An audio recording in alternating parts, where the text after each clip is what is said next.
ভরাট কৌতূহল নিয়ে সামনে এগোতেই দেখি পূর্বকে। তার চোখ মুখ রাগ যেন উপচে পড়ছে, ফর্সা মুখশ্রী লাল হয়ে উঠেছে। আমাকে দেখা মাত্রই তার রক্তিম চোখজোড়া খানিকটা স্বাভাবিক হতে শুরু করে। তড়িৎ বেগে তিনি দৌড়ে এসে আমার গালে হাত রাখেন, পা জাকুলা করে তুলে নিয়ে সামনে আগান। আকস্মিক কাণ্ডে হতভম্ব হয়ে তাকিয়ে আছি পূর্বের দিকে। পূর্বের থেকে দৃষ্টি সরিয়ে চারিপাশে তাকাতেই বড় চাচু, মেজো চাচু এবং চাচিদের রাগান্বিত মুখপান নজরে আসে। বুঝলাম না তারা এত রেগে কেন, তবে আপাতত আমার কৌতূহলতা কমে গিয়ে জন্ম নিয়েছে মনে এক দল লজ্জা। আমি নিম্ন কণ্ঠে বলি, পূর্ব কি করছেন? নিচে নামান, বড়রা আছে এখানে, প্লিজ নামান আমায়। কোলে তুলেছেন কেন? পূর্বের কোনো জবাব এলো না আমার করা প্রশ্নে। সে নিজের মতো আমায় কোলে নিয়ে সামনে এগোয়। সোফার কাছে গিয়ে সোফায় বসিয়ে দিয়ে তিনি আমার পাশে বসে হাত শক্ত করে ধরেন। অনেকটা অস্থির কণ্ঠে তিনি বললেন, doctor please check her immediately. পূর্বের কথায় সামনে দৃষ্টি দিই। একজন সাদা এপ্রনধারী লোক বসা, কাঁচা পাকা চুলের সংমিশ্রণ ঘটেছে মাথায়, বার্ধক্যের ছাপ শরীরে বহমান। লোকটা যে ডক্টর তা তার গলায় ঝোলানো স্টেথোস্কোপ এবং সাদা অ্যাপ্রন পরে দেখি চট করে বুঝে নিয়েছে। কিন্তু পূর্ব আমার ডক্টর দেখাচ্ছেন কেন? অবাক চাহনিতে পূর্বের দিকে তাকালে খেয়াল হয় সে ডক্টরের দিকে চেয়ে আছে।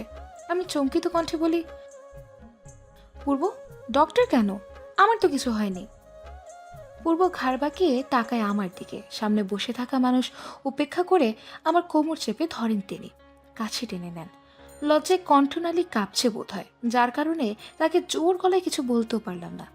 পূর্ব মাথা নিচু করে ধরা কণ্ঠে বললেন, হয়েছে, অনেক কিছু হয়েছে তোর, চুপ থাক প্লিজ। পূর্বের হাতটা কোমর থেকে সরাতে নিলে সে রক্তিম চাহনি দেয়, যার ফলস্বরূপ ঢোক গিলে ডক্টরের দিকে তাকায়।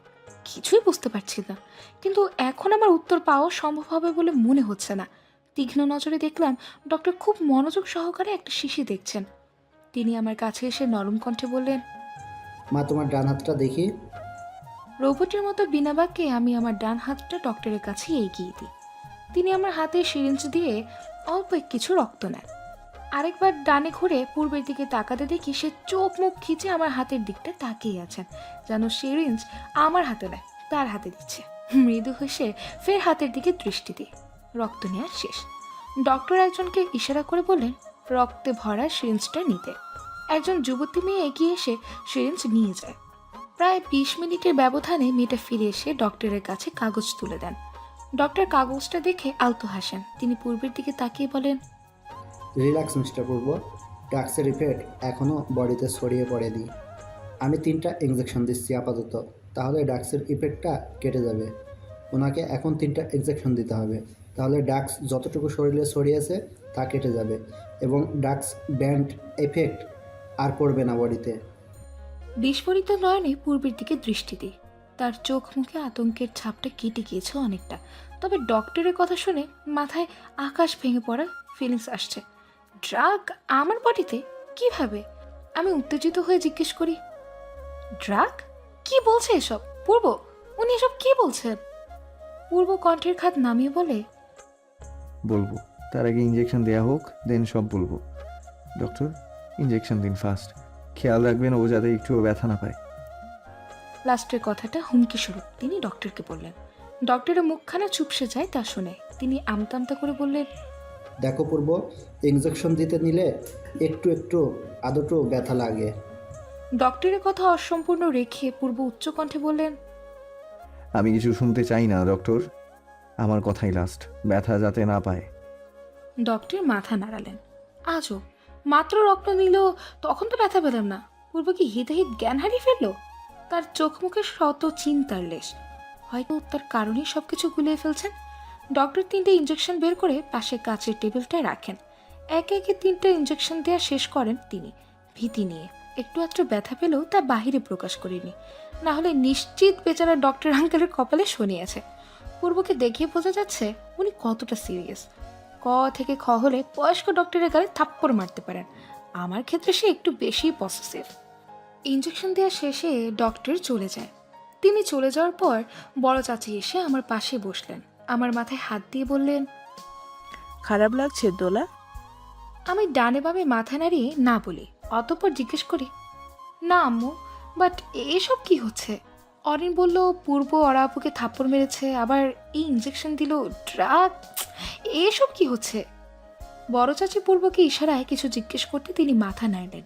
পরিশেষে চাচি দীর্ঘ নিঃশ্বাস ছেড়ে বললেন, তোকে ড্রাগ দেয়া হয়েছে পাগল বানানোর জন্য। তুই এতদিন পূর্বের সাথে খারাপ ব্যবহার করতি, বাসার সবার সাথে ঠিক মতন কথা বলতি না, একা একা থাকতি। এসব হয়েছে এই ইফেক্টের কারণে। তোকে কড়া ডোজের ড্রাগ দেওয়া হয়েছে যখন থেকে তুই বাংলাদেশে এসেছিস প্রথম, আর এই ড্রাগ ওরা দিয়েছে।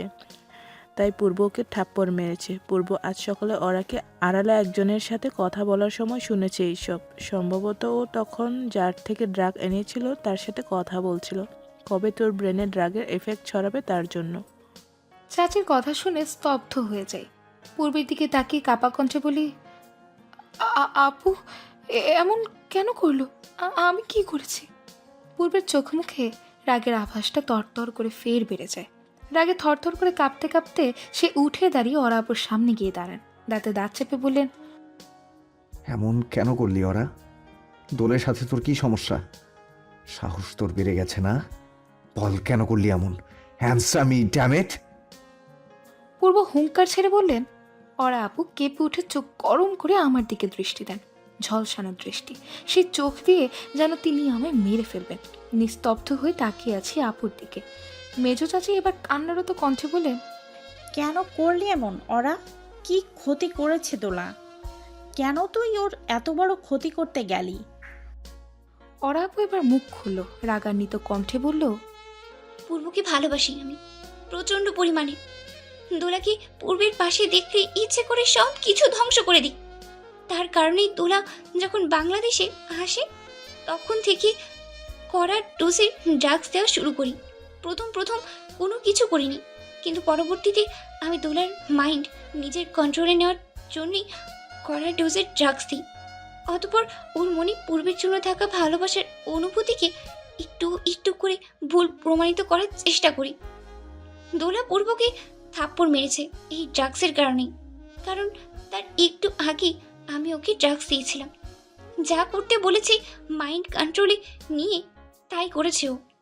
এইসব করার কারণটা ছিল পূর্ব যাতে দোলাকে ঘৃণা করে, আর দোলাও যাতে কনফিউশন হিতাহিত জ্ঞান হারিয়ে পাগল হয়ে যায়। কিন্তু কিন্তু তার আগেই থেমে যায় ওরা আপু। লম্বা লম্বা শ্বাস টেনে সে বলল, কিন্তু তার আগেই পূর্ব সব জেনে যায়। দোলাকে দেখানোর জন্য পূর্বের সাথে ভালোবাসার নাটক করলেও আমি সেই ছোট্টবেলা থেকে স্কুল লাইফ থেকে পূর্বকে ভালোবাসি, তাই এমনটা করা। কিন্তু পূর্ব যে আমার না তা মানতে পারতাম না। ঠাস করে দুইটা থাপ্পড় পরে ওরা আপুর গালে। মেঝো চাচা দিয়েছেন। তিনি আগে কাঁপতে কাঁপতে বললেন, তাই বলে দোলার ক্ষতি করবি তুই? এই তোর ভালোবাসা? এতটাই নিচে নামিয়ে দিয়েছে তোর এই থার্ড ক্লাস ভালোবাসা? ছি, লজ্জা করছে আমার। এই শিক্ষা দিয়ে বড় করেছি আমি তোকে। বেরিয়ে যাই বাড়ি থেকে। এই বাড়ি বা এই এলাকার 30 সীমানায় যেন তোর ছায়া না দেখি। চলে যা তো ওরা। ওরা আপু কেঁদে দেন, আকতি মিনতি করেন, কিন্তু কেউ তার কথা শুনলেন না। যাওয়ার আগে আপু আমার কাছে এসে পা ধরে মাফ চায়। নির্বাক হয়ে তাকে বলি, ক্ষমা করে দিয়েছি। ওরা আপু চলে যেতেই মেঝো চাচি কান্নায় ভেঙে পড়েন। মেঝো চাচা অরিনও কাছে। তাদের মেয়ে এবং বোন ছিল, যতই রক্ত সম্পর্ক না হোক। আমি এই দৃশ্য দেখে উপরে চলে যাই। সন্ধ্যাক্ষণ, চারিদিকে আধারের পর্ব বিরাজমান। হিমেল হাওয়া গায়ে এসে লেগে ভালো লাগা তৈরি করে দিয়ে যাচ্ছে। আজ অরা আপুর করা কর্মে পুরো আবরার মঞ্জিল নিস্তব্ধতায় ধারণ করেছে। কেউ মেনে নিতে পারছে না আপুর এই ব্যবহার। পূর্ব বাসা থেকে বেরিয়ে গিয়েছেন সেই মুহূর্তে। কোথায় গেছেন জানা নেই, আর না তাকে ফোন দেয়। তাকে ফোন দিয়ে জিজ্ঞেস করার মতো মন মানসিকতা আমার মাঝে আপাতত বিদ্যমান নেই। বেলকনি থেকে রুমে প্রবেশ করার পরপরই পূর্ব রুমে আসেন। ক্লান্ত দেখাচ্ছে তাকে। আমার দিকে গভীরতর এক দৃষ্টি দিয়ে তিনি কাবার্ডের কাছে চলে যান। যাবতীয় জামাকাপড় নিয়ে ঢুকে যায় ওয়াশরুমে। ওয়াশরুম থেকে আসা পানির শব্দ আমায় জানান দিচ্ছে তিনি শাওয়ার নিচ্ছেন। কিছু সময় বাদে পূর্ব টাওয়ালে নিজের মাথা মুছে ব্যালকনিতে গিয়ে আসেন টাওয়াল। বেডের কাছে গিয়ে নিজের পরনের টি শার্ট খুলে টান টান হয়ে শুয়ে পড়লেন। আমি চুপচাপ দাঁড়িয়ে তার কর্মকাণ্ড দেখছি। দোল, এদিকে আয় তো। গুটি গুটি পায়ে তার কাছে এগোতেই তিনি হাত ধরে হ্যাচকা টান দিয়ে তার উন্মুক্ত বুকে ফেলে দেন। বুকে মাথা চেপে ধরেন। পূর্বকে দেখে মনে হলো তিনি মনে মনে বেশ আহত অরাপুর এই আচরণে। আমি জিহ্বা দিয়ে ঠোঁট ভিজিয়ে ক্ষীণস্বরে বলি, পূর্ব, আই লাভ ইউ। চটপট আমায় ছেড়ে উঠে বসলেন তিনি, চোখে পানি। তিনি হতবিহ্বল হয়ে বললেন, কি বললি? আরেকবার বল। ভালোবাসি আপনাকে। পূর্ব তৎক্ষণাৎ আমায় বুকের সাথে চেপে ধরেন। কিছু সময় যেতে তিনি আমার ঘাড়ে চুমু দিয়ে শীতল কণ্ঠে বললেন, আজকে তোকে ভালোবাসতে চাই, অনুমতি দিবি? আমি কিছু না বলে শক্ত করে তাকে জড়িয়ে ধরে লজ্জায়। তিনি আমার মৌনতা দেখে হাসলেন। বেড়ে শুয়ে দিয়ে আমার ওপর হালকা ভর দিয়ে তিনি আমার উষ্ঠদয়ের মাঝে ডুবে যান। সূচনা করেন এক নতুন অধ্যায়ে, নতুন রূপে পথ চলার রাস্তা, ভালোবাসাময় এক নব্য অধ্যায়। ভোরের স্নিগ্ধ আলো পৃথিবীর পৃষ্ঠে প্রবেশ করেছে মাত্র। বিরাট আকাশে আজ ফালি ফালি শুভ্র মেঘের আনাগোনা, নীল আকাশ পানে শুভ্র রঙের ছড়াছড়ি। মন কাড়া দৃশ্য একই বলে হয়তো। শুভ্র রাঙা সকালে মিষ্টি বাতাস গায়ে এসে বাড়ি খাচ্ছে। মনে অনুভব হচ্ছে অন্যরকম ভালো লাগা। পাখির কিচিরমিচির শব্দে চারিপাশ হয়ে উঠেছে মুখরিত। বদ্ধ চোখজোড়া খুলতেই পূর্ব দিকে দৃষ্টি দেয়াতে দৃশ্যমান হয় পৃথিবীতে প্রবেশ করে কমলা হলুদ রঙের মিশ্রণ সূর্যে। সে নিজ মনে পৃথিবীতে আলো দেয়াতে ব্যস্ত। টাওয়াল দিয়ে ভেজা চুলগুলোকে আলতো স্পর্শে মুছতে মুছতে ভোরের প্রাকৃতিক সৌন্দর্য বিলাসে ব্যস্ত আমি। টাওয়ালটা ব্যালকনিতে মেলে দিয়ে আর চোখে রুমে দৃষ্টি দিতেই নজরে আসে পূর্বের সুঠাম দেহ। কালো ব্ল্যাঙ্কেটে কোমর অব্দি ঢাকা, পিঠ উন্মুক্ত। কালো বেডশিটের মাঝে ধবধবে ফর্সা শরীর চকচক করে ফুটে উঠেছে। পূর্বের মুখশ্রী আমার চোখে নিবদ্ধ হয়নি। তার মুখ ডান দিকে আর আমি বাম দিকে। দীর্ঘশ্বাস ছেড়ে ফের সামনে দৃষ্টি আবদ্ধ করি। কেন যেন পূর্বের দিকে তাকালে লজ্জায় লাল নীল বেগুনি হয়ে যায় মুহূর্তেই। তার গভীর দৃষ্টি দেখলে ইচ্ছে করে মাটি ভাগ করে তার ভেতরে প্রবেশ করি। ইস, এত লজ্জা কেন পাচ্ছি? চক্ষু যুগল বদ্ধ করে ভাবনার গহীনে যখন মত্ত আমি, তখন একজোড়া শক্ত হাত আমার পেটের কাছে এসে আবদ্ধ হয়। শক্ত করে চেপে ধরে ঘাড়ে মাথায় রাখে। শিউরে উঠে কাপা কণ্ঠে বলি, পূর্ব। চাপদাড়ি দিয়ে পূর্ব আমার ঘাড়ে আলতো স্পর্শ করেন। ধারালো খানেক দাড়ির খোঁচায় ব্যথায় কুকিয়ে উঠে নরম কণ্ঠে বলি, কি করছেন? ব্যথা পাচ্ছি আমি। পূর্ব ঘাড় থেকে নিজের মুখ তুললেন। আমার গালের সঙ্গে তার গালের সংস্পর্শ করিয়ে অতি শীতল কণ্ঠে বললেন, ঘুম থেকে কখন উঠেছিস? আধ ঘন্টা হবে। কেন, আপনি কখন উঠলেন? মাত্রই। আবার আগে ওঠার জন্য তোকে কি শাস্তি দেওয়া যায় বলতো? আমি ভ্যাবাচাকে খেয়ে বলি, অদ্ভুত, এখানে শাস্তি দেওয়ার কি আছে? পূর্ব মিহি কণ্ঠে বললেন, সব কিছু যদি নতুন করে শুরু করি একসাথে, তাহলে এটা কেন বাকি থাকবে? আমি বুঝতে না পেরে বললাম, কিসের কথা বলছেন? পূর্ব নিশ্চুপ। কাঁধে হাত দিয়ে তিনি একটানে নিজের দিকে ঘুরিয়ে নেন। তার সেই বিশ্ববিখ্যাত গভীরতর ঘোর লাগা দৃষ্টি দিয়ে তাকিয়ে আছেন। এক পর্যায়ে তিনি আমার কোমরে হাত দিয়ে পাজা কোলা করে তুলে নিতে আমি হকচকে বলি, আরে আরে, কোলে নিলেন কেন? কোথায় নিয়ে যাচ্ছেন? পূর্ব সামনে এগোতে এগোতে ধীর কণ্ঠে বললেন, আমার আগে ঘুম থেকে ওঠার অপরাধে তোকে দ্বিতীয়বার শাওয়ার নিতে হবে। অ্যান্ড আমার সাথে তুই আগে ঘুম থেকে উঠে আমার ঘুম নষ্ট করেছিস। পূর্বের কথায় আমার গলা শুকিয়ে কাট। লজ্জায় লাল নীলে পরিণত হয়ে গিয়েছি বোধ হয়। আমি অস্ফুট স্বরে বললাম, না পূর্ব, প্লিজ, আমি কিন্তু চিৎকার দেব। পূর্ব হাঁটার বেগ কমিয়ে দিলেন, কণ্ঠের খাত নামিয়ে বললেন, দে, প্রবলেম কি? তুই নিজেই লজ্জায় পড়বি। সবাই যখন এসে চিৎকার করার রিজন জানতে চাইবে, তখন কি বলবি? ভ্রুচিয়ে প্রশ্ন করলেন তিনি। আমি কাঁদো কণ্ঠে বলি, আপনি একটা চরম অসভ্য লোক। পূর্ব ফিক করে হেসে দেন। অতঃপর নিজের কাজে সমাপ্ত করার উদ্দেশ্যে পা বাড়ান সামনে। এই অসভ্য নির্লজ্জ লোককে এখন আমার পক্ষে থামানো অসম্ভব। ব্যাটা দুনিয়ার তেরা। হাতে কি হয়েছে দোল? রক্তাক্ত আঙুলটি ওড়নার নিচে লুকিয়ে পিছু ফিরে তাকাই। বড় চাচি চিন্তিত মুখে দাঁড়িয়ে আছেন। আমি জোরপূর্বক হাসি দিয়ে বলি, কিছু না মামুনি, জাস্ট একটু গুঁতো লেগেছিল। মামুনির চোখ মুখে চিন্তার রেশখানি কমল না। তিনি উদ্বিগ্ন হয়ে বলেন, সে কি, কিভাবে? আর তুই কিচেনে কি করছিস এত সকালে? ব্রেকফাস্ট বানাতে এসেছিলাম। দেখো শেষ, হাতে তেমন কোনো গুরুতর চোটই পাইনি। আচ্ছা বলো তো, আর কিছু বানাবো কিনা? মামুনি দ্রুত পায়ে আমার কাছে এগিয়ে আসলেন, চিন্তিত কণ্ঠে বললেন, তুই রান্না করতে এসেছিস কেন? বাড়িতে সার্ভেন্ট আছে, আমি আর তোর চাচি আছি। যা রুমে যা। তুই কিচেনে এসেছিস জানলে পূর্ব বাড়ি মাথায় তুলবে। আমি আলতো হেসে বলি, কিছু বলবে না তিনি, এবারের বউ হিসেবে একটুকু করার তো আমার দায়িত্ব। মামুনি একবার হাসলেন, আদর কণ্ঠে বললেন, হয়েছে, আর কোনো দায়িত্ব পালন করতে হবে না, যতটুকু করেছিস যথেষ্ট। তাছাড়া তুই এই বাড়ির বউ না, মেয়ে। পূর্বের সাথে বিয়ে হয়েছে বলে কিছু পরিবর্তন হবে না, তুই আগে যেভাবে থাকতি সেভাবেই থাকবি। এখন বের হ, তো কিচেন থেকে পূর্ব উঠছে, উঠলে ওর জন্য কফি নিয়ে যা, তোর জন্য। আমি মাথা নাড়িয়ে হ্যাঁ বলি। মামুনি অন্য কাজে ব্যস্ত হতে কাটা আঙুলটা বের করি। ফল কাটতে গিয়ে অসাবধানতা বশত কেটে গিয়েছে। পূর্ব দেখলে আমায় বকে আস্ত রাখবে না নিশ্চিত। শুকনো ঢোকিলে মামুনির চক্ষু আড়ালে রক্ত ধুয়ে কফি বানাতে গিয়ে চলতে উপরে চলে যায়। শাওয়ার নিয়ে শেষে পূর্বের জরুরি এক মিটিংয়ে থাকায় তিনি আমায় রুমে থাকতে বলে লাইব্রেরি রুমে চলে যান। আর সেই ফাঁকে নিচে চলে আসি আমি। রুমের কাছে এসে চোরা চোখে রুমে উকিঝুঁকি দিতেই আমার দৃষ্টি আবদ্ধ হয় বেলকনিতে। শুভ্র রঙের পর্দার আড়ালে স্পষ্ট রূপে দেখা যাচ্ছে পূর্বকে। কানে ফোন লাগিয়ে অন্য হাত নাড়িয়ে সিরিয়াস কণ্ঠে কথা বলছেন। স্বস্তির শ্বাস ফেলে রুমে ঢুকে পড়ি। আমার উদ্দেশ্য টি টেবিলের ওপর কফিটা রাখবো আর এক দৌড়ে রুম থেকে বেরিয়ে যাব পূর্বের অগোচরে। সিরিয়াসলি কথা বলছেন যেহেতু, তাহলে 1 ঘন্টার আগে ফোন থেকে আলাদা হবে না তিনি শিওর। পা টিপে টিপে টি টেবিলের কাছে গিয়ে খানিকটা নিচু হয়ে কফির মাগ রেখে দিই। সোজা হয়ে দাঁড়াতে অনুভব হয় ঘাড়ে গরম নিঃশ্বাসের আবির্ভাব। শক্ত হয়ে দাঁড়িয়ে থাকাকালীন পেছন থেকে ভেসে আসে ভারী কণ্ঠস্বর। পূর্ব গম্ভীর কণ্ঠে বললেন, কই ছিলি? রুম থেকে বের হতে নিষেধ করেছিলাম না? আমি পিছে ঘুরে আমতামতা করে বলি, নিচে গিয়েছিলাম একটু। রুমে কতক্ষণ বসে থাকা যায়? বাসা সবাইকে ভাববে। আপনার কফি। কাটা হাত ওনার পাশে লুকিয়ে রাখি। তাড়াহুড়োর কারণে ব্যান্ডেজটাও করা হয়নি। পূর্ব ভ্রু কুঁচকে আমার ওড়নায় ঢাকা হাতের দিকে তাকিয়ে আছে।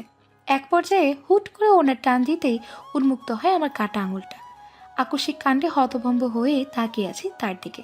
তার চোখ মুখে রাগের আভাসটা উপচে পড়ছে। শুকনো ঢোক গিলে কিছু বলতে নেব, তার আগে পূর্ব চিবিয়ে বললেন, হাত কেটেছে কিভাবে? আমি নিচু কণ্ঠে বলি, ছুরি দিয়ে। কি চেনে গিয়েছিলি? হুম। নিষেধ করেছিলাম না? যেই কাজ পারিস না সেই কাজে কেন বারবার করতে যাস? তোর যে রক্ত শূন্যতা আছে ভুলে গেছিস? হাত পা কাটলে তো রক্ত বন্ধ হতে চায় না। কিচেনে গেলে কোনো না কোনো কিছু অঘটন ঘটাস, তবুও কেন? কতবার করে বলেছি যাবি না, শুনিস না কেন কথা? অতি রেগে কথাগুলো গড়গড় করে উগলে দেন তিনি। আমি মাথা নিচু করে দাঁড়িয়ে আছি। তার কথাগুলো কাটায় কাটায় সত্য। কিচেনে গেলে আজ পর্যন্ত সুস্থ রূপে বের হতে পারেনি। কোনো না কোনো কিছু হয়েই থাকে। কখনো হাত, কখনো পা কাটে, নয়তো হাত পুড়ে যায়। ডক্টর পই পই করে বলে দিয়েছে যাতে শরীরে রক্তক্ষরণ না হয়, কোথায় কেটে না যায়, কারণ একবার হাত পা কাটলে রক্ত বন্ধ করা মুশকিল। মাথা তুলে পূর্বের দিকে তাকাতেই দৃশ্যমান হয় তার কষ্টে জর্জরিত মুখ আর রাগে চাহনি। পূর্ব দ্রুত পায়ে হেঁটে কাবার্ডের কাছে যান। ফার্স্ট এইড বক্স হাতে করে এর ইশারা করেন বেডে বসতে। বিনা বাক্যে বেডে বসতেই তিনি কাটা হাতটা কোমলভাবে ধরে নিয়ে ড্রেসিং করতে থাকেন। তবু কোনোভাবে রক্ত থামানো যাচ্ছে না। শুকনো ঢোক গিলে চুপচাপ বসে আছে। পূর্বের মুখে থাকা চিন্তার রেশ ক্রমশই বাড়ছে। অতঃপর 15 মিনিট পর 2-4টে অয়েন্টমেন্ট লাগানো শেষে রক্ত পড়া থেমে যায়। তিনি হাতে ব্যান্ডেজ করে দিয়ে দ্রুত পায়ে উঠে দাঁড়িয়ে ব্যালকনিতে চলে যান। নিশ্চুপ চাহনিতে কতক্ষণ সোফায় বসে থেকে ব্যালকনিতে ধীর পায়ে এগোই। পূর্ব যে আমায় কতটা রেগে আছে তা বোঝা হয়ে গেছে। ব্যালকনিতে গিয়ে দেখি কর্নারে তিনি দাঁড়িয়ে আছেন। নিঃশব্দে তার পিছে গিয়ে দাঁড়িয়ে পেছন থেকে জড়িয়ে ধরি। নরম কণ্ঠে বলি, পূর্ব, আম সরি, আর এমন করবো না, প্রমিস। পূর্ব নিশ্চুপ। লম্বা শ্বাস টেনে তার হাতের ফাঁক দিয়ে ঢুকে পূর্বের সামনে গিয়ে দাঁড়িয়ে পড়ি। তীক্ষ্ণ চোখে তিনি আমার দিকে তাকাতে পট করে চুমু খাই তার গালে। মৃদু কণ্ঠে ঠোঁট উল্টে বলি, সরি তো, এত রাগ আর কি আছে, ভুল কি মানুষের হয়? বাকি কথাটা অসম্পূর্ণ রয়ে গেল। ঠোঁটের ওপর অতর্কিত হামলায় আমি নিস্তব্ধতা ধারণ করি। পূর্ব আমার মাথার পেছে হাত দিয়ে আরেক হাত বহমান রাখেন কোমরে। নিজের অধর যুগল দিয়ে আয়ত্ত করে নেন আমার ওষ্ঠদ্বয়। বিস্ফোরিত নয়নে তার দিকে দৃষ্টি দিতে তিনি এক চোখ টিপ মেরে বন্ধ করে নেন। দৃশ্যমান হয় তার ঘন পাপড়ি। 2 মিনিট পর তিনি সরে এসে নিজের ঠোঁট মুছতে মুছতে বললেন, আমার সামনে ঠোঁট উল্টাবি না, কেমন গিলে ফেলাটাই ফিলিং আছে। ইচ্ছে করে তো গোলাপি ঠোঁট দুটো গিলে ফেলি জাস্ট। কান সহ গাল দুটো গরম হয়ে আসে তার এই লাগামহীন কথায়। ঠোঁটে দুহাত দিয়ে চোখ ছোট ছোট করে বলি, অতিরিক্ত রোমান্টিক হয়ে গেছেন আপনি।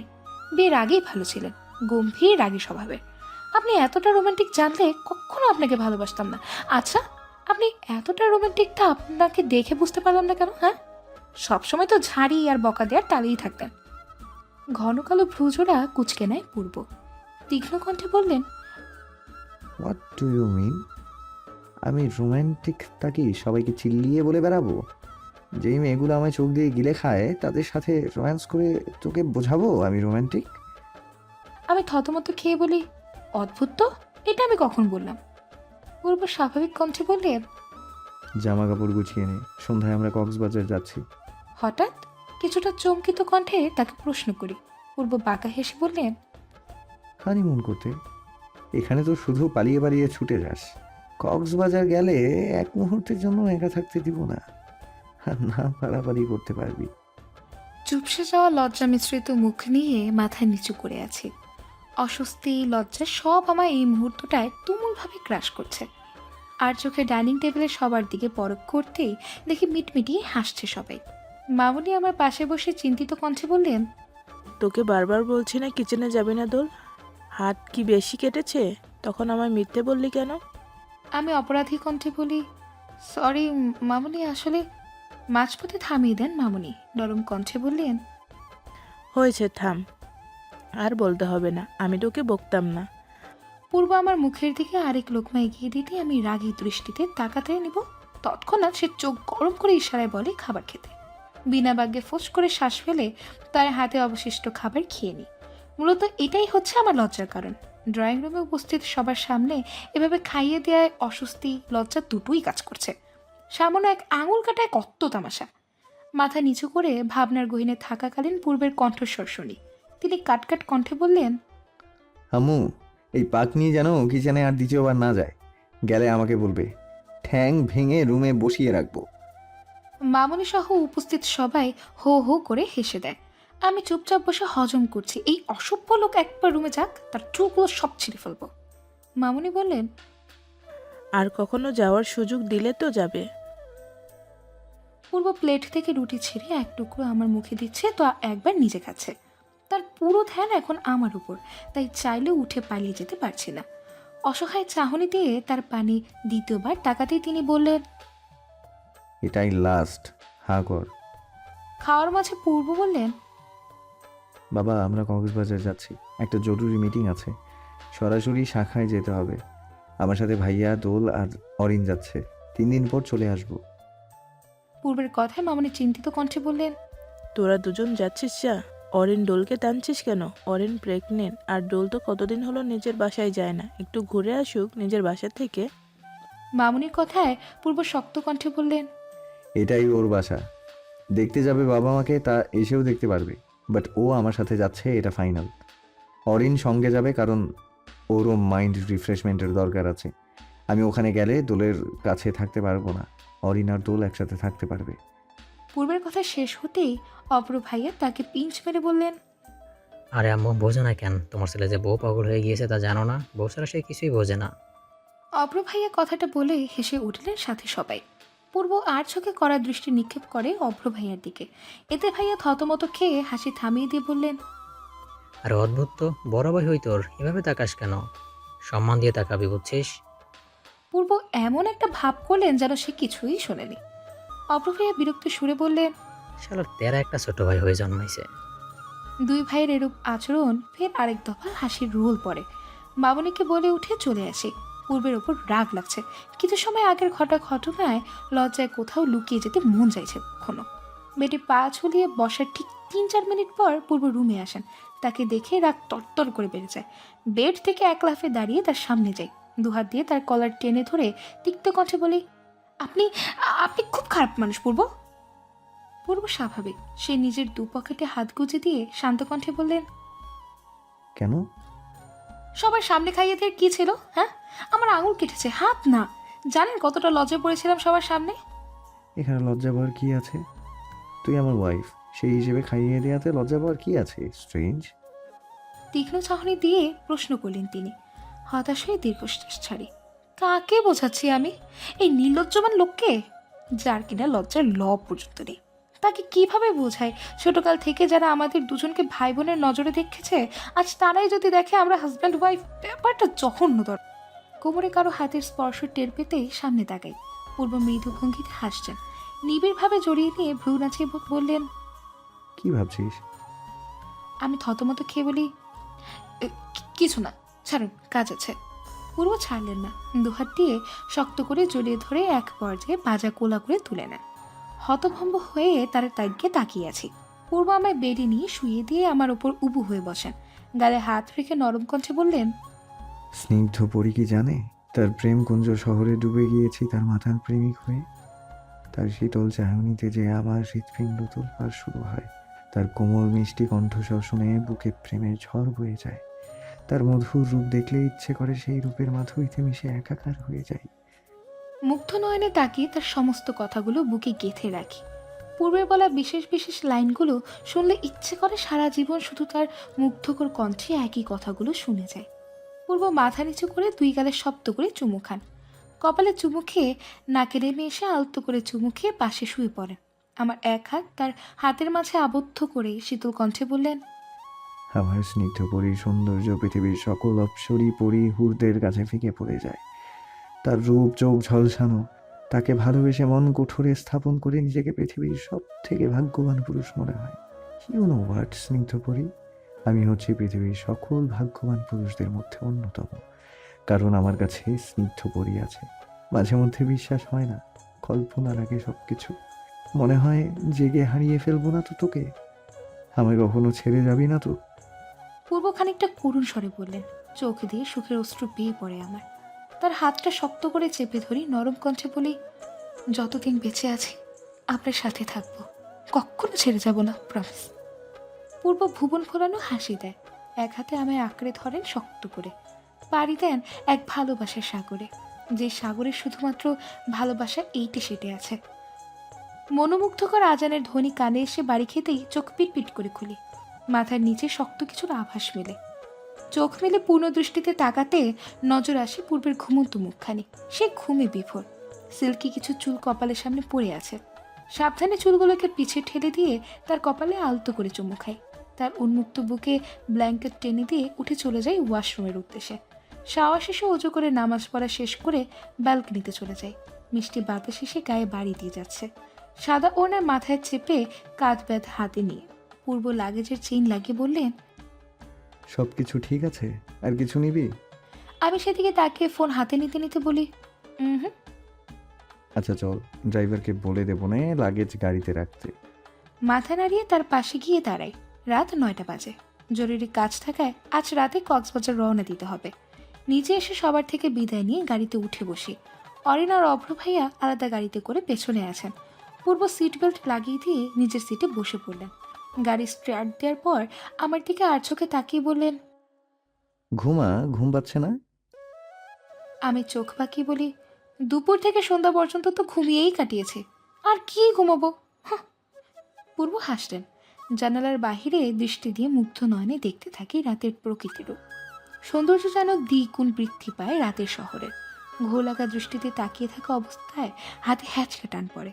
হতবিহ্বল হয়ে ডানে তাকাতেই দেখি পূর্বকে। রাস্তার সোডিয়ামের আলোয় তার মুখচ্ছবি স্পষ্ট হচ্ছে।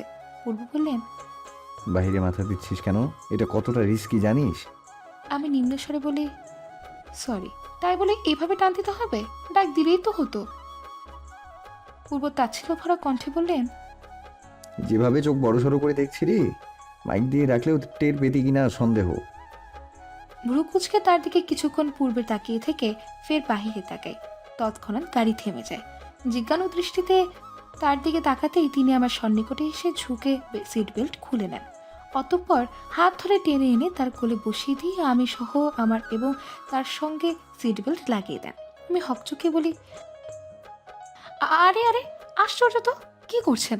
কোলে বসাচ্ছেন কেন? আর দুজন একই সিট বেল্ট, শ্বাস নিতে কষ্ট হবে। পূর্ব এক হাতে আমায় জড়িয়ে ধরে অন্য হাতে স্টিয়ারিংয়ে রেখে গাড়ি চালানো শুরু করেন। তীক্ষ্ণ চোখে একবার তাকে ফিসফিসিয়ে বললেন, আই ডোন্ট ওয়ান্ট তুই আমি ছাড়া অন্য কোনো কিছুতে মনোযোগ দিয়ে দেখিস। দেখার হলে আমাকে দেখ, অন্য কিছুতে এতটা গভীর দৃষ্টি দিলে তা পূর্ণ মানবে না। আমি চোখ মুখ কুচকে বলি, আপনি জেলাস? অবভিয়াসলি। আর কোনো কথা মুখ দিয়ে বের করলাম না। কোনো কিছু বলে লাভ নেই। পুরো রাস্তায় পূর্বের বুকে মাথা এলিয়ে চুপচাপ বসেছিলাম, ঘুম নেই চোখে। এই সময়টা পূর্ব 1 মিনিটে কমপক্ষে 10 বার আমাকে দৃষ্টি দিয়েছেন, যার কারণে আমি তাকে কড়া কণ্ঠে বলেছি আর একবার তাকালে আমি নিজের সিটে গিয়ে বসবো। অতবার তিনি আর তাকাননি, তবে হাঁসফাঁস করেছেন এক নজর দেখার জন্য। বাকি পুরোটা সময় তার দিকে এক দৃষ্টিতে তাকিয়েছিলাম আমি। অতঃপর দীর্ঘ সময় বাদে আমরা গিয়ে পৌঁছাই কক্সবাজারে। গাড়ি থেকে নামার 10 মিনিট আগে ঘুম কাবু করে নিয়েছিল আমায়। ঢুলু ঢুলু পায়ে হাঁটতে গিয়ে পড়ে যেতে নিলেই পূর্ব বাহু ধরে হ্যাচকার টানে কোলে তুলে দেন। রুমে এসে বেডে বসিয়ে দিয়ে খাবার অর্ডার করে নিজের বুকের সাথে চেপে ধরে। খাওয়ানো শেষ করে গায়ে পাতলা কম্বল টেনে দিয়ে কপালে উষ্ণ ছোঁয়া দিয়ে ঘুমোতে বলে চলে যান তিনি। ব্যাস এতটুকুই মনে আছে আমার। তারপর ঘুমে বিভোর আমি। দোলাকে রুমে ঘুম পাড়িয়ে দিয়ে পূর্ব বেলকনিতে এসে দাঁড়ায়। ফোন বের করে কাউকে ফোন দিয়ে বলল, সব কিছু রেডি? জি স্যার। ওকে ফাইন, রেডি থাকো, আমি আসছি। ওপাশ থেকে মেয়েলি কণ্ঠস্বর। পরিশেষে মেয়েটি অতি চিন্তিত কণ্ঠে বলল, স্যার প্লিজ রিকোয়েস্ট, আপনি যাবেন না। লাইফ রিস্ক আছে এতে। আপনার কিছু হলে দোয়েল ম্যামের কি হবে? পূর্ব ধরা কণ্ঠে বলল, ও নিজেকে সামলে নেবে, দোল অনেক স্ট্রং গার্ল। ফোন কেটে দেয় পূর্ব। চোখের কার্নিশ বেয়ে আজ বেয়ে পড়ে দুফোঁটা অশ্রুকণা। আজ সে কত বছর পর কাঁদছে জানা নেই। 29 বছরের জীবনে এসে কাঁদছে সে। নিজের স্নিগ্ধ পরীর থেকে দূরে থাকতে হবে তা ভেবে বহু দূরে। চোখের কার্নিশে সে জমা থাকা পানিগুলোকে পূর্ব নিজের ডান হাত দিয়ে চটজলদি মুছে নেয়। নিজের চোখে পানি দেখে সে হতভম্ব। দোলার প্রতি কতটা দুর্বল সে এই অশ্রুজল তার সবচেয়ে বড় প্রমাণ। কাঁধ বাঁকিয়ে সে রুমের দিকে দৃষ্টি দেয়। বিছানায় গুটিসুটি মেরে ঘুমিয়ে আছে দোলা। পূর্বের হঠাৎ ক্লান্তি লাগে প্রচুর। সে ফোন পকেটে থেকে বের করে লিবাকে মেসেজ টাইপ করে বলল, নট নাও লিবা, I am tired, I will come at night. Text send করে ক্লান্ত দেহ নিয়ে সে বিছানার দিকে এগিয়ে যায়। একটা ঘুম প্রয়োজন। আজ তার গোয়েন্দা বিভাগের ক্যারিয়ার জীবনের সবচেয়ে বড় একটা দিন। টেরোরিজম টিম বাংলাদেশে এসেছে তাদের উদ্দেশ্য সফল করতে প্রায় 20 বছরের ট্রেনিং নিয়ে। এদের সাথে লড়াই করা অনেকটা বাঘের কাছে নিজেকে সঁপে দেওয়ার মতো। টেরোরিজম টিমের সবাই 20 বছর খাওয়া দাওয়া ভুলে শুধুমাত্র ট্রেনিং নিয়েছে। একদম কোনো অভিজ্ঞতা ছাড়া তাদের সাথে লড়তে যাওয়া মানেই মৃত্যু। বাংলাদেশের বিভিন্ন ফোর্স কাজে লেগে গেছে ইতিমধ্যে। মৃত্যুর ভয় থাকলেও তাদের এই মুহূর্তে দেশ রক্ষা করাটাই বিশাল ব্যাপার। পূর্ব আগে থেকেই জানতো ওরা এসেছে, তাই কক্সেস বাজার চলে আসে সে। এখানে ওর কোম্পানির একটা শাখা সহ গোয়েন্দা বিভাগের মেইন শাখাটাও এখানে অবস্থিত। ওদের টিমকে দায়িত্ব আরোপ করা হয়েছে পেছন থেকে হামলা করতে, যাতে কোনো রক্তক্ষরণ ছাড়া টেরোরিজম টিমের লিডার প্যানেলের সবাইকে ধরে ফেলতে পারে। বাকিদের সামলাবে পুলিশ এবং র্যাব। পূর্বের সম্পূর্ণ বিশ্বাস আছে তারা টেরোরিজমদের খুব সহজেই ধরে ফেলবে। যেহেতু জাইন আকবর আছেন, কিন্তু ওর ভয় হচ্ছে তার কিছু হয়ে গেলে দোলাকে কে সামলাবে। তাছাড়া দোলার পাশে অন্য কেউ আসুক তা মেনে নিতে পারবে না সে। সে কোনো মহান প্রেমিক নয়, তার সম্পদ একান্তই তার। সকল চিন্তা সাইডে রেখে পূর্ব দোলাকে আষ্টে পৃষ্ঠে জড়িয়ে ধরে ঘাপটি মেরে ঘুমিয়ে পড়ে। মাথা ব্যথা করছে তার চিন্তায়। মৃত্যুর ভয়টা বারবার নাড়াচাড়া দিয়ে উঠছে। মৃত্যু আসলে সে সাদরে গ্রহণ করবে, কিন্তু তার স্নিগ্ধপুরীর কী হবে? পূর্ব তো চায় সে দোলার সাথে বার্ধক্যের ঢলে পড়া চামড়া, শুভ্র রঙের চুল, দাঁত ছাড়া মারি সেই বয়স অবধি থাকুক। নিজের উপর ভারী কিছু মনে হতেই কাঁচা ঘুম ক্ষণের মাঝেই ভেঙে যায়। কপাল কুঁচকে চোখ খুলতেই সর্বপ্রথম নজরে আসে আমার পূর্বে স্নানরত ঘুমন্ত চেহারা। ক্লান্তি নেমে আসা চেহারা ঘুমে বিভোর। ভারী নিঃশ্বাস এসে বাড়ি খাচ্ছে আমার গালে। পূর্ব আমার উপর হাত পা উঠিয়ে দিয়ে নিশ্চিন্তে ঘুমোচ্ছে। প্রথম সময়টা বিরক্ত এবং রাগ লাগে ঘুম ভেঙে দেওয়ার কারণে, কিন্তু পরক্ষণেই তার সুদর্শন চেহারা দেখে সব ফুস। রাগ বিরক্তি নিমিষেই গায়ে। আচ্ছা, একটা মানুষ এতটা সুদর্শন রূপে কিভাবে হতে পারে? হঠাৎ পূর্ব চোখ মুখ কুচকে নেয়। আমার কোমরে থাকা ডান হাত দিয়ে তিনি আরো নিবিড়ভাবে আমায় জড়িয়ে নেন তার সাথে। ঘুমের ঘোরে এমনটা করেছেন তা বুঝতে দেরি নেই। অতঃপর তার ঘুম নষ্ট করতে ইচ্ছে জাগলো না। পূর্বের দিকে তাকিয়ে থাকতে থাকতে ফের ঘুমিয়ে যাই। পরবর্তী ঘুম ভাঙে আসরের আজানের শব্দে। হুড়মুড়িয়ে উঠে বসি। ইস, জোহরের নামাজটাও পড়া হলো না। মলিন মুখে ডানে তাকাতেই দেখি পূর্ব পায়ের উপর পা তুলে কফি খাচ্ছেন আর আমার দিকে চেয়ে মৃদু হাসি দিচ্ছেন। ভ্রু কুচকে তাকাতেই তিনি বললেন, এতক্ষণে ঘুম ভাঙলো ম্যাম? সেই সকালে ঘুমিয়েছিলে? আমি চোখ মুখ কুচকে বলি, ঘুম অনেক আগেই ভেঙেছে আমার, শুধুমাত্র আপনার জন্য। কথাটা অর্ধসম্পূর্ণ রেখেই চুপ হয়ে যায়। পূর্ব তীক্ষ্ণ চাহনি দিয়ে আমার দিকে তাকিয়ে আছেন। আরেক চুমুক কফি খেয়ে প্রশ্নোত্তর কণ্ঠে বললেন, আমার জন্য? নেক্সট কি? থেমে গেলে কেন? সেন্টেন্স কমপ্লিট কর। আমি আমতামতা করে বলি, কিছু না। পূর্ব হাতের কফির মাগটা টেবিলে রেখে আমার দিকে এগিয়ে আসেন। বেডে বসে পড়ে বাম হাতে ধরে হ্যাচকা টান দিয়ে নিজের কোলে বসিয়ে কোমর জড়িয়ে ধরেন। ঘাড়ের নিচে নাক দিয়ে ঘষে শীতল কণ্ঠে বললেন, ওড়না ছাড়া তোকে কিন্তু অতিরিক্ত হট লাগে স্নিগ্ধ করি। লজ্জা কাটিয়ে হতবিহ্বল হয়ে তাকিয়ে আছি পূর্বের দিকে। তার ঠোঁটের কোলায় জলজল করছে বাঁকা হাসি। সে তার হাত দিয়ে গালে স্লাইড করে বললেন, এখন থেকে আমার সামনে ওড়না ছাড়াই ঘুরে বেড়াবি, ওকে? একরাশ লজ্জা নিয়ে পূর্বের বুকে ধাক্কা দিই। তবে কাজ হয় না। তাকে এক ফোঁটা নড়াতে পেরেছে কিনা সন্দেহ। চোখ সামনে নিয়ে চারপাশে ওড়না খুঁজতে যখন আমি ব্যস্ত, ইতিমধ্যে তিনি পুনরায় বললেন, তোর এই নরম তুলতুলে হাত দিয়ে আমার মতো 78 কেজি ওয়েটের ব্যক্তিকে ধাক্কা দিচ্ছিস? ভালো তো। বলে হেসে দেন তিনি। অবিশ্বাস্য চাহনি নিয়ে হাঁ করে তাকিয়ে আছি তার দিকে। কৌতূহল নিয়ে বলি, হোয়াট? আপনার ওয়েট 78 কেজি? আপনাকে দেখলে মনে হয় 60 বা 65 কেজি।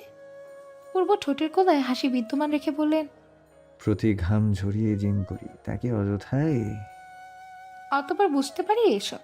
বেডের কর্নারে অবহেলায় পড়ে থাকা ওড়নাটাকে পা দিয়ে টেনে এনে গলায় জড়িয়ে পূর্বে বুকে চিমটিতে বলি, সরুন। এভাবে জড়িয়ে ধরে বসে আছেন কেন? হ্যাঁ, কাজ নেই? কাজের জন্য এখানে এসেছেন, ভুলে গেছেন? যান এখান থেকে। পূর্ব, প্লিজ ছাড়ুন, শাও নিব আমি। কিছুটা জোরালো কণ্ঠে বলতেই কোমর থেকে পূর্বের হাত যুগল নরম হয়ে এসে স্বস্তির শ্বাস ফেলে চলে যেতে নিলেই তিনি এক হাত আঁকড়ে ধরে বললেন, শাওয়ার তো আমিও দেইনি, তাহলে আয়। চোখ পাকিয়ে পূর্বের দিকে তাকাতেই সে বাঁকা হাসলো। পাজা কোলে করে তুলে নিতেই চিৎকার দিই, তবে সে শুনল না। অতঃপর নিজের কার্য হাসিল করায় এখন তার একমাত্র কর্ম। ভেজা চুলগুলো মুছতে মুছতেই ব্যালকনিতে এসে দাঁড়ায়। পশ্চিম আকাশে লাল হলদেটে সূর্য ঢলে পড়েছে। তার সময়সীমা পৃথিবী থেকে শেষ। যে কোনো সময় সে বিদায় নেবে পৃথিবীর পৃষ্ঠ হতে। দূর দূরান্তের সবুজ শ্যাওলা পড়া পাহাড়ি মুহূর্তটায় মনোমুগ্ধকর লাগছে। সমুদ্রের পানিতে সূর্যের আলো প্রতিফলিত হয়ে পরে পুরো পানি এখন সূর্যের রং ধারণ করেছে।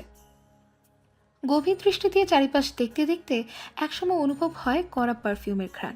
পিছে ফিরে দেখি পূর্ব ফর্মাল ড্রেস পরে রেডি হচ্ছে। তা দেখে ভ্রু দুটি কুচকে যায়। ভেজা টাওয়াল ডিভানে ছুঁড়ে মেরে রুমে চলে যায়। পূর্বের পিছে দাঁড়িয়ে জিজ্ঞেস করি, এই সময় কোথায় যাচ্ছেন? অফিস তো এতক্ষণে বন্ধ হয়ে গিয়েছে না?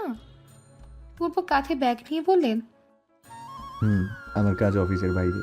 ক্লায়েন্টের সাথে মিট করতে একটু দূরে যেতে হবে, 2 বা 3 দিন লাগতে পারে ফিরতে। তুই অরিন আর ভাইয়ার কাছে থাকিস, বাইরে বের হবি না একদম। আমি এসে দরকার পড়লে বাইরে নিয়ে যাব। 2-3 দিন দূরে থাকবে। কথাটা মনে আড়ালে কেমন দম বন্ধ হয়ে আসে।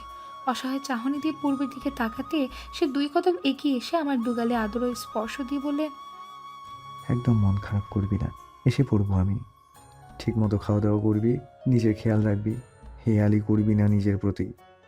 আমি অশ্রুসিক্ত নয়নে মাথা নাড়িয়ে হ্যাঁ বলি। কেন যেন বেশ খারাপ লাগছে।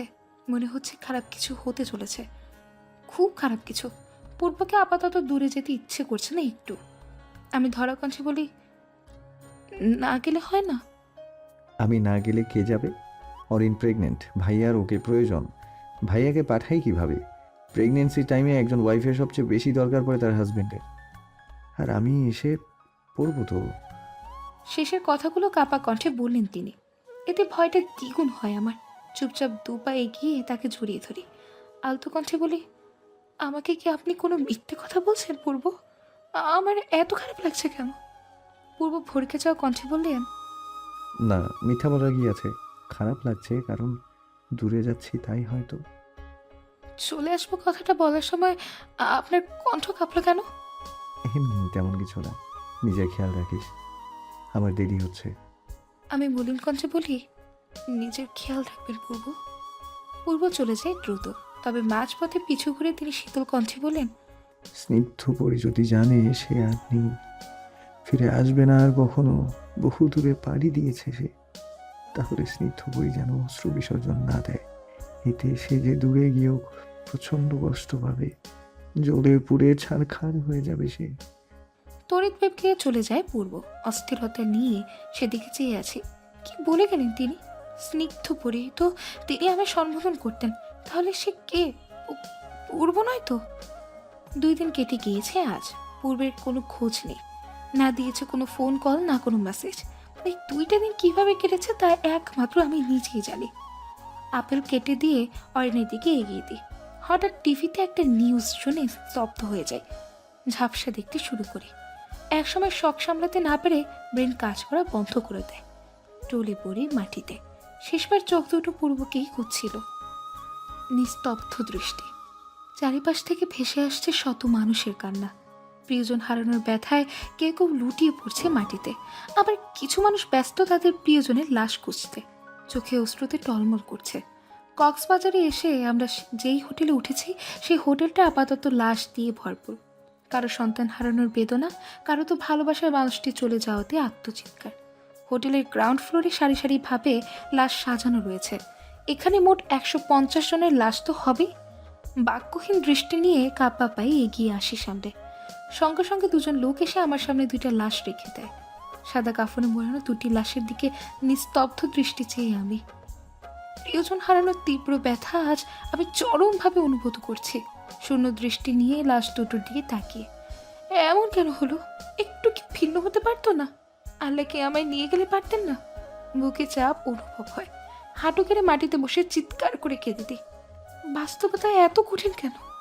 লাশ দুটো আর কারণ নয়, আমার দাদু এবং বড় ভাইয়ের মতো অন্যতম একজন ব্যক্তি অরণ্য ভাইয়া। কাঁদতে কাঁদতে হেঁচকি উঠে গেছে। তখনই পেছন থেকে অভ্র ভাইয়া দৌড়ে এসে কন্দনরত কণ্ঠে বললেন, এভাবে কাঁদিস না দোল, অসুস্থ হয়ে পড়বি, চল এখান থেকে। পূর্ব রুমে একা। পূর্বের কথা মনে পড়তেই উঠে দাঁড়ায়। পায়ে শক্তি আসছে না ঠিক মতো দাঁড়ানোর। অভ্র ভাইয়া তা বুঝতে পেরে আমার হাত ধরে কাঁধে হাত রেখে রুমে এগিয়ে দেন। রুমের কাছে এসে ভাইয়া বললেন, পূর্বের খেয়াল রাখিস, আর নিজের প্রতিও কান্না করিস না। আর আমি লাশ দাফনের ব্যবস্থা করতে যাচ্ছি।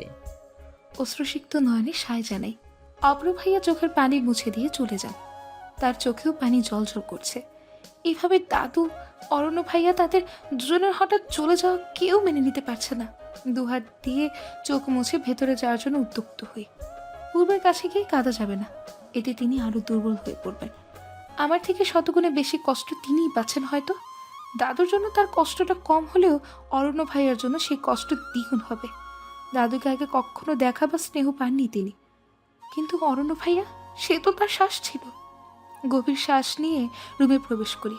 নিঃশব্দে দরজা লাগিয়ে এগিয়ে যাই ভেতরে। বেডরুমে যেতেই স্পষ্টমান হয় পূর্বের চেহারা। ক্লান্তি, কষ্ট নেমে এসেছে তার চেহারায়। মাথায় ব্যান্ডেজ, পায়ে এবং হাতের কনিতেও ব্যান্ডেজ করা হয়েছে। মিশনে থাকাকালীন আঘাত পেয়েছে। ডক্টর আপাতত তাকে ঘুমের ইঞ্জেকশন দিয়ে গেছেন, যার ফলে তিনি এখন ঘুমে বিভোর। পা টিপে টিপে তার পাশে গিয়ে বসি। হাত গলিয়ে দিই তার ঘন কালো চুলে।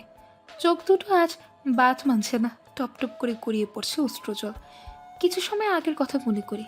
সেই সময়টায় টিভির নিউজে দেখাচ্ছিল, অবশেষে বাংলাদেশ সরকারের হাতে ধরা পড়ল টেরোরিজমের পুরো টিম। পুরো বিশ্ব আজ বাংলাদেশের প্রশংসা মত্ত। এই মিশনে বিডিবির আর্মি খুব বড় একটা হেল্প করেছেন। গোয়েন্দা বিভাগের সিনিয়র অফিসার ফাহাদ সহ কয়েকজন আহত হয়েছেন, নিহত হয়েছেন অনেকে। তাদের মধ্যে অন্যতম সাবেক আর্মি অফিসার জাহিন আকবর এবং গোয়েন্দা বিভাগের সিনিয়র অফিসার সহকারী অরণ্য রহমান। তাদের মৃত্যুতে গভীর শোক প্রকাশ করেছেন রাষ্ট্রপতি এবং প্রধানমন্ত্রী। এতটুকু শুনেই সবকিছু ক্লিয়ার হয়ে গিয়েছিল। পূর্ব কোথায় গিয়েছে, ফোন কেন রিসিভ করছে না, লাস্টের কথাটা কেন বলেছিল, সব ক্লিয়ার হয়ে যায়। তবে তৎক্ষণাৎ দাদু আর অরণ্য ভাইয়ের মৃত্যু আমি নিতে পারিনি। হার্ট দুর্বল থাকার সাথে সাথে অজ্ঞান হয়ে গিয়েছিলাম। অতঃপর জ্ঞান আসার পর অভ্র ভাইয়া বললেন পূর্বে এখন হোটেলে আছে, চাইলে দেখা করতে পারি। কিন্তু তখন আমার মন ছিল দাদু আর অরণ্য ভাইয়ার উপর। তাদের লাশ হলো এক নজর দেখার জন্য ছটফট করেছিলাম। অভ্র ভাইয়া শেষে আমায় বুঝিয়ে না পেরে নিয়ে আসেন গ্রাউন্ড ফ্লোরে। চোখের সামনে আমার দৃশ্যমান হয় শত শত লাশ। অতীতে বিচরণকালীন গালে কারো স্পর্শ অনুভব হয়। মাথা নিচু করে দৃষ্টি পূর্বের দিকে দিতেই দেখি সে অশ্রুসিক্ত নয়নে তাকিয়ে আছেন। কাপা কণ্ঠে বললেন, জানিস স্নিগ্ধপরি, আমার মিশনে থাকাকালীন মনে হয়নি তোকে আবার দেখতে পারবো, স্পর্শ করতে পারবো, কিন্তু ভাগ্যের জোরে আজ আমি তোর কাছে। কিন্তু আমাকে বাঁচাতে গিয়ে অরণ্য মারা গেল। কান্নারত কণ্ঠে তিনি বললেন শেষের কথাটি। আমি মলিন চাহনি দিয়ে তাকিয়ে আছি তার দিকে। লম্বা শ্বাস টেনে নিজেকে স্থির করে বলি, কাঁদবেন না প্লিজ। যার হায়াত যতদিন পর্যন্ত আছে সে ততদিন পর্যন্তই বেঁচে থাকবে। আল্লাহ তাআলা যার মৃত্যু যেভাবে লিখেছেন ঠিক সেভাবেই তার মৃত্যু হবে। এটা ঠেকানো কোনো মানুষের পক্ষে সম্ভবই না। আপনি ঠিক আছেন? মাথায় ব্যথা করছেন না তো? পূর্ব ডানে বামে মাথা নাড়িয়ে না বললেন। তার সুস্থ হাতটা দিয়ে আমায় টেনে এনে নিজের বুকে শুইয়ে দেন। 2 দিন পর তার স্পর্শ পেয়ে চুপচাপ গুটিসুটি মেরে শুয়ে থাকি তার বুকে। পূর্ব তার এক হাত আমার মাথায় রাখলেন, অন্য হাত পিঠে রেখে দীর্ঘশ্বাস ছাড়লেন। তার চেহারা না দেখলেও স্পষ্ট অনুমান করতে পেরেছি সে কাঁদছেন। তার কান্না যাতে না দেখি তার জন্যই বুকে টেনে নিয়েছেন। লোকটা নিজের চোখের অশ্রু কাউকে দেখাতে চায় না। আমি চুপ হয়ে থাকি, তাকে তার মতো থাকতে দিই। কিছু সময় নীরবতা পালন করা অতি জরুরি। কিছু নীরবতা মনের টেনে আনা অগাধ শান্তি। অতীতের বিষাক্ত ছবল হতে নিজেকে দূরে সরিয়ে আনে। কেটে গিয়েছে 1টি সপ্তাহ। কক্সবাজারে নেই আমরা। ঢাকায় এসেছি 2 দিন। সবাইকে সবার লাশ বুঝিয়ে দিয়ে এখানে আসা। অরণ্য ভাইয়া এবং দাদুকে কবর দেওয়া হয়েছে 5টা দিন পার হলো। আবরার মঞ্জিল এখন শান্ত। নিস্তব্ধতা এটে সেটে আছে এখানে। কেউ পারছে না তাদের স্বাভাবিক জীবনে ফিরতে। এদিকে কাল রাতে আমাদের টরন্টো যাওয়ার ফ্লাইট। বহু দেরি হয়ে গিয়েছে। ওইদিকে ক্লাস শুরু হয়ে গিয়েছে আমার। মেডিকেল কলেজ থেকে ফোন এসেছিল, পূর্ব বাহানা দিয়ে সামাল দিয়েছে। কিন্তু সায়ান ভাইয়ের আর্জেন্ট ছিল, তাই তিনি টরন্টো চলে গিয়েছেন। এখন শুধু আমরা 4 জন বাকি। তবে এই পরিস্থিতিতে কিভাবে যাব আল্লাহ মালুম। বাসার সবার মন খারাপ, স্পেশালি বাবার। একদম নিশ্চুপ হয়ে গিয়েছেন তিনি। হাতের বইটা টেবিলে রেখে লম্বা শ্বাস টেনে নিই। ভালো লাগছে না কিছু। সব কিছু বিষাদে ছায়া। তার থেকে উঠে দাঁড়ানোর পর কারো পায়ের শব্দ কর্ণকুহুরে ভেসে আসে। কৌতূহল নিয়ে দরজার দিকে তাকাতেই দৃশ্যমান হয় পূর্বের মুখ। ম্লান হেসে তিনি আমার কাছে এসে দাঁড়ান। আমার দুবাহু ধরে টেনে তার কাছে নিয়ে সর্বমুখে চুমু খেয়ে ধীর কণ্ঠে বললেন, ফ্রেশ হয়ে আসছি। বলেই চলে যান কাবার্ডের কাছে। এক সেট কাপড় নিয়ে ওয়াশরুমে ঢুকে দরজা বন্ধ করে দেন। পূর্বে নিত্যদিনের কাজ এটা। বাহির থেকে এসে পুরো মুখ জুড়ে চুমু খেয়ে অতঃপর সে বাকি কাজ সম্পূর্ণ করবেন। ওয়াশরুমের দিকে একবার দৃষ্টি দিয়ে চলে যায় রুমের বাহিরে। সিঁড়ি বেয়ে নেমে এসে কিচেনে চলে আসি পূর্বের জন্য 1 মগ কফি বানাতে। তিনি মুখে না বললেও তার যে এটা প্রয়োজন তা ক্ষণেই বুঝতে পেরেছি। চটপট কফি বানানো শেষে রুমে এসে দেখি পূর্ব এক হাতে ফোন স্ক্রল করছে, অন্য হাত দিয়ে ভেজা চুলগুলো টাওয়াল দিয়ে আলতো হাতে মুছছে। ধোয়া উড়ন্ত কফি মাগটা নিয়ে তার সামনে এগিয়ে যায়। পূর্ব ফোন হাতের দৃষ্টিতে সরিয়ে আমার দিকে তাকান। হাতের ফোনটা ছুঁড়ে মারেন বেডের মাঝখানে। তিনি ভ্রু কুঁচকে বলেন, আবার কিচেনে গিয়েছিলি? একটু। নিষেধ করেছিলাম না তবুও? পূর্বকে থামিয়ে দিয়ে ঠোঁট উল্টে বলি, আরে একটুই তো গিয়েছিলাম, জাস্ট 10 মিনিটের জন্য। কিছুক্ষণ ভ্রু কুচকে তীক্ষ্ণ দৃষ্টিতে চেয়ে থেকে পূর্ব আমার হাত থেকে কফি মাগটা নিয়ে বেড সাইড টেবিলে রেখে দিলেন। হাত দুটো টেনে খুঁটিয়ে খুঁটিয়ে দেখছেন। বুঝতে বাকি রইল না তিনি কী দেখছেন। আমি তপ্তশ্বাস ছেড়ে বলি, আমার কোথাও লাগেনি পূর্ব, অল্প কিছু সময়ের জন্যই কিচেনে গিয়েছিলাম। পূর্ব হাত দুটো ছেড়ে দেন, শক্ত কণ্ঠে বললেন, ফার্দার যেন না দেখি কিচেনে যেতে। Got it? ইশারায় হ্যাঁ বলতে পূর্ব বেডে গিয়ে বসেন। আমার হাত ধরে টেনে নিয়ে কোমর জড়িয়ে ধরেন। টাওয়াল এগিয়ে দিয়ে ইশারা করেন কিছু। ক্ষণেই বোঝা যায় কী বলতে চাইছেন তিনি। বিনা বাক্যে তার হাত থেকে টাওয়াল নিয়ে আলতো স্পর্শে পূর্বের অর্ধভেজা চুলগুলোকে মুছে দিই। কাজ সমাপ্ত হলে তিনি কোমর চেপে আমায় তার কোলে বসিয়ে দেন। চোখে দৃষ্টি দিয়ে বললেন, সব কিছু গুছিয়ে নেয়, কাল কানাডা ব্যাক করছি আমরা। আমি খানিকটা ইতস্ত বোধ করে বলি, আর একটু পরে গেলে হয় না? চাচা চাচি মামুনি বাবা আম্মু সবার তো এখন মন খারাপ খুব। আমরা চলে গেলে তো আরও কষ্ট পাবেন।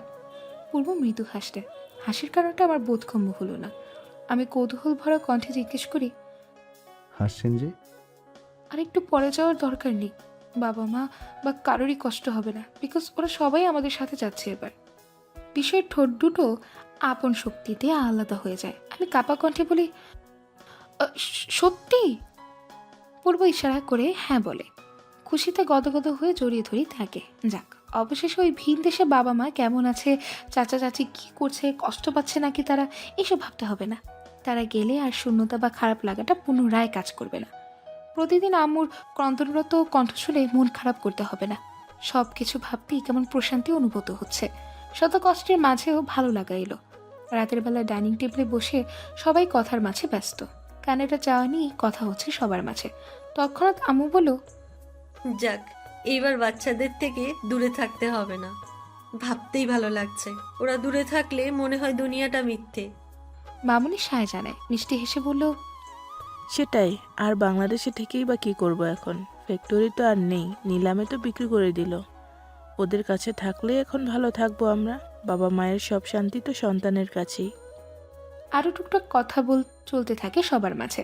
আগের আবরার মঞ্জিলের সতেজটা যেন তীরে তীরে ফিরে আসছে। সবার হাস্যমুখের দিকে তাকিয়ে মাথা নিচু করে মুচকি হাসি দিয়ে খাবারে মনোযোগ দিই। রক্তের সম্পর্ক ছাড়া কিভাবে এতটা ক্লোজ হওয়া যায়, তার স্পষ্ট প্রমাণ বাবা, বড় চাচু আর মেজো চাচুর ফ্রেন্ডশিপ দেখে বোঝা যায়। আম্মুর সাথে ঘন্টাখানেক কথা বলে রুমে আসি। রুমটা পুরো অন্ধকারে ছেয়ে আছে, তবে ড্রিম লাইটের আলোয় স্পষ্ট দেখতে পেলাম ব্যালকনিতে কেউ। নিশ্চিত পূর্ব। বড় বড় পা ফেলে সেখানে চলে যাই। পূর্বের পেছনে দাঁড়িয়ে ক্ষীণ সুরে বলি, পূর্ব। তৎক্ষণাৎ পেছনে ঘুরে তাকান তিনি। কুচকুচে কালো আকাশের দিকে গভীর দৃষ্টি ছিল তার এতক্ষণ যাবৎ। আমাকে দেখা মাত্র এগিয়ে আসেন, গালে হাত দিয়ে বললেন, কই ছিলি? আম্মু রুমে। আপনি এখানে কি করছেন? কিছু না, চল ঘুমাতে। বলতে বলতে কোলে তুলে নেন। দ্বিতীয়বার কিছু বলার সুযোগটা দিলেন না। বেড়ে এনে শুয়ে দিয়ে অপোজিট পাশে তিনি শুয়ে পড়লেন। আষ্টে পৃষ্ঠে জড়িয়ে ধরে গালে গভীর চুমু দিয়ে মিহি কণ্ঠে বললেন, ঘুমিয়ে পড়।